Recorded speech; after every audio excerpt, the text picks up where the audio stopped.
Hey guys, thank you so much for tuning in. In case you do not know, I am Latasha, owner of L&J Enterprises. Yes, I do own a trucking company with my husband and my brother-in-law. They drive, I do the business.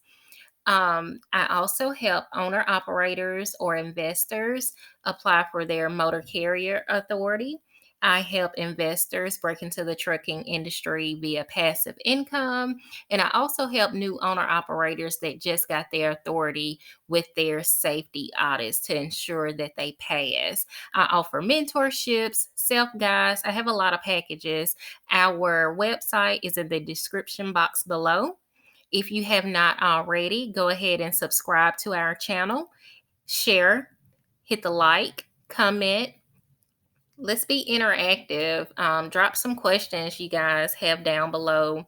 Any topics that you guys want me to go over, feel free to drop them down below also so we can get a discussion going.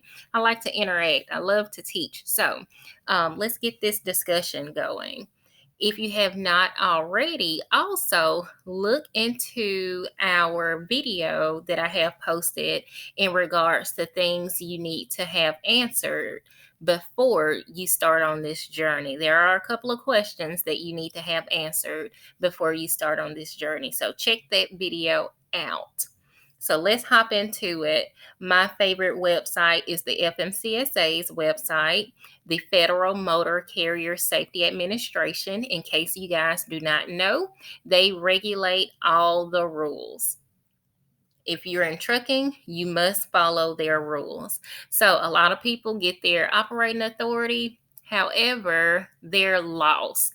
They basically, a lot of truckers hire people to complete their authority process, but they don't know what to do once they receive a letter from the FMCSA basically stating that they're about to get audited. So that's where I step in at. And that's why I also like to do mentorships. That way, my clients are well prepared. So I go to the FMCSA's New Entrant Safety Audit site, and the FMCSA literally gives you everything that you need. You will click on Safety Audit Resource Guide. And once you click on that, this lovely guide is going to pop up. I promise you guys, if you follow this guide, you will not fail your new entrant audit. They literally have everything listed out. As you see, it is 32 pages. However, it's worth the read. All of them aren't pages that you read, they actually have examples in here. But if you follow this, it's no reason for you to fail. You're just not applying yourself if you fail this. Um, Through my mentorships, we go through this in detail. There are compliance companies that actually can keep up with this information for you. It's good to have, but it's a personal preference. If you want to hire a compliance company, go right ahead. So, the first thing they're telling you, they need your driver's list, your driver's license, driver's records of duty, and supporting documentation. That's where your ELD is going to come in at. Your driver's motor vehicle record, medical certificate, and then information for the vehicle, a vehicle list, vehicle inspection. If you're in hazardous hauling, they need your hazardous material shipping papers, proof of insurance, drug and alcohol program, and accident register. So literally, they give you everything that you need, an example of everything you need. This should be typed up. Don't write this out. Make sure when you get the request for your audit, make sure you're typing this stuff out. Do not, you want to look as professional as you can. Do not write this stuff. Please type this out. Your driver list. You only need the driver's name, date of birth, date of hire, license number, and license state. Plain and simple. Do not overcomplicate this. And then the driver's license. And you only need to submit one. So, say for instance, if you have three drivers, they only need one. So, you don't have to submit everything for this. And they have, if there are any exceptions, it tells you when a CDL is required. Like, there's no reason for you not to, know this stuff because it's literally written down for you, broken down. Number three, the driver's records of duty and supporting documentation. It gives the exceptions, and you can print off your ELD logs for this. And hopefully you have a good ELD provider. If you do not, I have a link down below for Keep Trucking. I love Keep Trucking. It makes my IFTA process a breeze. It makes this process a breeze. It makes me finding my truck a breeze, checking all hours of service, just everything. I love Keep Trucking. Um, your driver's motor vehicle record, you only need one to send one of these. But it tells you literally everything you need. You guys, if you do not pass this, it's your fault basically. You're not putting in any type of effort. And I always tell my clients to get this together beforehand. You do not want to wait until the last minute, especially if you're an owner operator and do not have anyone assisting you. You need to get this stuff together beforehand so when you do receive that letter or email, then you can submit it. You won't have to run around trying to fill in stuff, find documentation. You will already have it. So make it easy on yourself.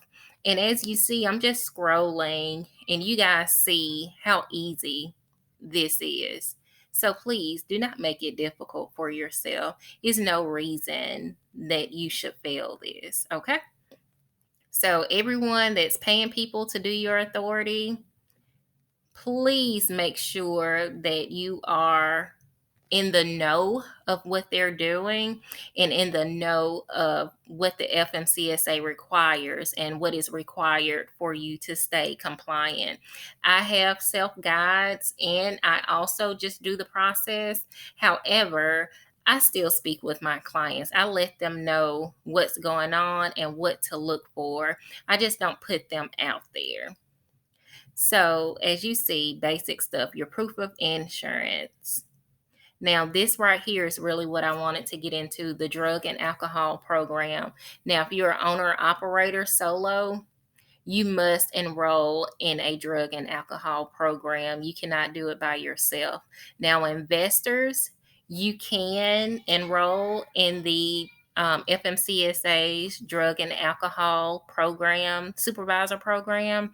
That's a personal preference. But owner operators, you cannot. You need to enroll in a drug and alcohol custodian, and they will, once you enroll, they'll actually send you your enrollment certificate. But this is a must. Investors, you have the option of doing the supervisor training or enrolling in a program. So that's a personal preference. You pick which one you want to do. In your accident register, you need to make sure even if you haven't been in an accident, it's still a good practice to go ahead and have some type of paperwork in place because you never know what will happen and you want to make sure you have all of this on hand. But this accident register is basically only asking for vehicles that have been in an accident in the last 365 days. So if you haven't been in an accident within the last 365 days, you do not have to submit this. However, it's good to have this paper with you, well, in your truck.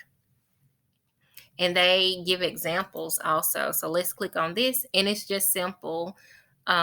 You can print this out for yourself and just have it in your truck. But you must complete this if you're ever in an accident. So Let me know if you guys have any questions about this. I just wanted to run this through. A lot of people get their owner operator motor carrier authority. However, they do not know how to keep it. So, my job, my passion is teaching. And so, I want to make sure people understand the simple things that you can do to make sure that you're compliant, because the FMCSA, they do not play. They will put you out of service. So, you want to do as much as you can to stay compliant. If you have any questions, feel free to place it in the comment section, reach out to me, look at our website. We have Facebook, Instagram. We have all contacts to get in contact with me. So, you guys take care and be on the lookout for the next video. Don't forget to subscribe, hit the bell, share the video, comment, and like.